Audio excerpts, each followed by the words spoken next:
Assalamualaikum warahmatullahi wabarakatuh. Apa kabar kalian semua? Saya harap kita semua senantiasa selalu dalam keadaan sehat walafiat. Amin ya robbal alamin. Nah, untuk materi hari ini kita masih belajar tentang teks laporan hasil observasi. Sebelum memasuki materi pembelajaran, di sini ada empat subbagian yang harus kita pahami terlebih dahulu. Yang pertama itu ada kompetensi dasar, yang kedua ada tujuan pembelajaran, yang ketiga ada peta konsep, dan yang keempat baru kita memasuki materi pelajaran. Nah, yang pertama itu kita ketahui dulu kompetensi dasar pembelajaran kita hari ini. Adapun kompetensi pembelajaran kita, yang pertama itu 3.2 menganalisis isi dan aspek kebahasaan minimal 2 teks laporan hasil teks observasi. Yang kedua 4.2 mengkonstruksikan teks laporan dengan memperhatikan isi dan aspek kebahasaan baik tulisan maupun tulis. Nah, selanjutnya itu kita ketahui dulu tujuan pembelajaran kita pada hari ini.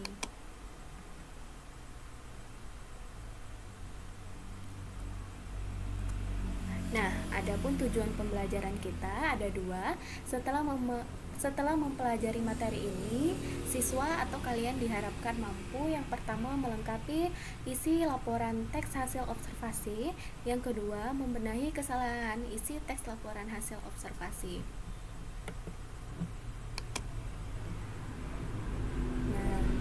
Kita langsung masuk ke peta konsep pembelajaran. Untuk memulai suatu pembelajaran, kita harus memiliki peta konsep pembelajaran dulu agar pembelajaran kita berjalan secara efektif. Peta konsep pembelajaran, peta konsep pada pembelajaran ini maksudnya yang pertama itu menganalisis kebahasaan teks laporan hasil observasi dibagi menjadi dua, yaitu menganalisis kebahasaan teks laporan hasil observasi, yang kedua membenahi kesalahan bahasa dalam teks laporan hasil observasi. Nah, selanjutnya itu ada mengkonstruksi teks laporan hasil observasi juga dibagi menjadi dua. Yang pertama itu melengkapi gagasan pokok dengan gagasan penjelas. Yang kedua, menyusun teks laporan hasil observasi dengan memperhatikan isi dan kebahasaan. Nah, setelah memahami peta konsep pembelajaran kita langsung masuk ke materi pembelajaran. Teks laporan hasil observasi. Apa kalian semua masih ingat pengertian teks laporan hasil observasi yang pernah kalian pelajari waktu SMP? Di sini kita akan bahas pengertiannya terlebih dahulu. Teks laporan hasil observasi itu adalah teks yang digunakan untuk menyampaikan hasil observasi atau pengamatan terhadap sesuatu atau terhadap objek yang kita amati. Nah, selanjutnya itu ada fungsi teks laporan hasil observasi. Ada berapa sih fungsi teks laporan hasil observasi? Di sini kita akan bahas ya. Yang pertama itu ada memberitahukan atau menjelaskan suatu objek atau fenomena yang didasari oleh pengamatan. Yang kedua itu memberitahukan kepada pihak berwenang atau terkait suatu informasi dan kemudian dijadikan dasar penyusunan kebijakan. Nah, selanjutnya itu ada ciri umum teks laporan hasil observasi. Ciri umum teks laporan hasil observasi itu yang pertama, fakta bersifat objektif dan universal. Artinya fakta kalian itu bersifat umum. Yang kedua, ditulis secara lengkap, jelas dan detail. Nah, di sini apapun yang hasil dari pengamatan kalian harus kalian tulis secara detail maupun jelas. Nah, yang ketiga itu akurat, tidak menyimpang dari hasil pengamatan. Artinya di sini akurat, misalnya apapun yang kalian amati maupun objek atau kegiatan apapun yang kalian amati, jika tema yang kalian amati itu sama dengan tema teman kalian, namun hasil dari pengamatan kalian berbeda, kalian harus tulis apapun yang kalian amati, tidak boleh mengikuti apa yang diamati oleh teman kalian, seperti itu ya. Yang keempat, disajikan secara menarik. Ingat ya, segala sesuatu bentuk tulisan itu harus disajikan secara menarik agar menarik minat pembaca. yang kelima, hasil pengamatan terkini. Artinya ini hasil pengamatan kita yang terbaru. Misal sekarang kalian akan mengamati tentang perkembangan corona di Indonesia. Itu kan topik yang terkini dan baru kalian amati. Di sini tidak boleh kalian membuat atau menuliskan teks laporan hasil observasi yang mana pengamatan kalian sudah kalian lakukan misal dalam kurun waktu beberapa bulan yang lalu atau beberapa tahun yang lalu. Nah, selanjutnya itu struktur teks laporan hasil observasi. Struktur teks laporan hasil observasi itu dibagi menjadi 3. Yang pertama, pernyataan umum atau klasifikasi yang biasanya berisi uraian sesuatu yang dibahas. Yang kedua, deskripsi bagian yang berisi aspek yang kalian laporkan berupa uraian tentang hasil observasi secara terperinci.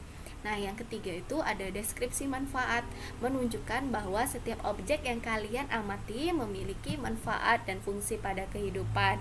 Nah, artinya struktur teks laporan hasil observasi yang kalian tulis itu mempunyai manfaat bagi diri sendiri maupun orang banyak.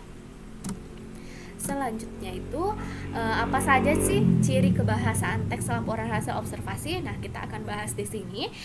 Ciri kebahasaan teks laporan observasi itu ada 4. Yang pertama, menggunakan kata serta, frasa, verba, dan nomina. Nah, di sini saya mau tanya, pastinya kalian semua sudah tahu ya apa itu verba dan nomina. Dari SD sampai SMP kita belajar verba dan nomina. Verba merupakan kata kerja, sedangkan nomina itu merupakan kata benda. Nah, langsung kita lanjutkan saja untuk yang kedua itu menggunakan afiksasi. Nah, afiksasi itu apa sih? Afiksasi merupakan bentukan dari kata yang telah mendapatkan imbuhan, bisa ber, me, an, di, dan lainnya. Misalnya contohnya itu seperti ini. Dari kata saji, jadi mendapat imbuhan me dan kan di akhirnya. Jadi menyajikan. Nah, untuk contohnya lagi frasa, verba jalan mendapat imbuhan ber di depannya jadi berjalan. Saya rasa untuk yang kedua ini menggunakan afiksasi kalian juga bisa memahaminya. Nah, kita lanjut saja untuk ciri kebahasaan teks laporan hasil observasi yang ketiga itu menggunakan kalimat definisi dan deskripsi. Sesuai namanya, kalimat definisi dan kalimat deskripsi itu kalian sudah paham ya apa arti definisi dan deskripsi. Definisi dan deskripsi itu artinya menggambarkan atau menjelaskan sesuatu. Baik, kalian di sini harus menjelaskan struktur, bagian, tekstur dan lain-lain sesuai apa yang kalian amati. Nah, untuk yang keempat, menggunakan kalimat kompleks dan kalimat simpleks. Apa sih kalimat simpleks? Nah, di sini kalimat simpleks ini merupakan kalimat tunggal atau kalimat berpola SPK, SPOK atau SPPL. Contohnya yaitu kelelawar merupakan hewan yang unik. Di sini kelelawarnya itu merupakan subjek, sedangkan predikatnya atau P-nya itu merupakan hewan yang unik itu merupakan pelengkap. Nah, untuk kalimat kompleks itu adalah kalimat majemuk, kalimat yang mengandung 2 kalimat dalam satu paragraf. Satu paragraf dengan adanya kata hubung atau konjungsi. Misalnya kelelawar merupakan hewan yang unik karena hanya tidur pada siang hari. Nah, di situ kan ada kata karenanya. Karena merupakan konjungsi atau kata hubung yang menghubungkan 2 kalimat menjadi satu. Nah, saya rasa untuk ciri kebahasaan teks laporan hasil observasi ini kalian semua bisa memahaminya. Nah, selanjutnya ini ada teks laporan hasil observasi yang berjudul sampah. Kalian bisa baca di buku Bahasa Indonesia kelas 10 dengan penerbit Kementerian Pendidikan dan Kebudayaan Republik Indonesia tahun 2018. Nah, bagi kalian semua kan sudah pinjam buku ini, bisa kalian buka di sini untuk memahami lebih jauh materi kita hari ini. Nah, bagi yang belum sempat ambil buku materi ini, kalian bisa download di Chrome dengan cara download buku Bahasa Indonesia kelas 10 edisi terbaru. Di sini teks berjudul sampah dengan isinya yaitu sampah merupakan material sisa yang tidak diinginkan sehingga berakhirnya yang tidak diinginkan setelah berakhirnya suatu proses. Sampah dapat bersumber dari alam, manusia, konsumsi, nuklir, industri, dan pertambangan. Sampah di bumi ini akan terus bertambah selama masih ada kegiatan yang dilakukan manusia maupun alam. Nah, berdasarkan sifat dan bentuknya, sampah dibagi menjadi dua, yaitu sampah organik dan sampah anorganik. Sampah organik adalah sampah yang dapat diuraikan atau biasanya mudah membusuk. Contoh sampah organik adalah sisa makanan, sayuran, dan daun-daunan. Sampah ini dapat diolah menjadi kompos. Sampah anorganik merupakan sampah yang tidak mudah diuraikan atau undegradable. Contoh sampah anorganik yaitu plastik, kayu, kaca, dan kaleng. Nah, dewasa ini sampah semakin bertambah terutama di kota-kota besar seperti Jakarta, Surabaya. Jakarta dan Surabaya perlu disadari bahwa pelestarian lingkungan hidup bukanlah tanggung jawab pemerintah saja, tetapi tanggung jawab kita semua. Nah, setelah kalian membaca atau mendengar teks laporan hasil observasi yang berjudul sampah ini, berikut ada soal yang harus kalian kerjakan. Yang pertama itu, tuliskan bagian pernyataan umum dan klasifikasi dalam teks laporan hasil observasi di atas. Yang kedua ini, tuliskan A kalimat definisi dan B kalimat deskripsi yang terdapat di dalam teks di atas. Nah, yang ketiga, tuliskan kembali teks laporan hasil observasi di atas sehingga lengkap dan jelas bagian strukturnya, dan perhatikan EB-nya juga ya. Nah, untuk yang keempat, temukan dua kata kerja yang dibentuk dari kata sifat dalam teks laporan hasil observasi di atas. Selamat mengerjakan. Bagi yang belum paham untuk soal dan materi kita hari ini, bisa kalian tanyakan, boleh kalian komen atau kalian WhatsApp ke pribadi atau di grup. Nah, terima kasih telah mengikuti pembelajaran kita hari ini dan selamat belajar.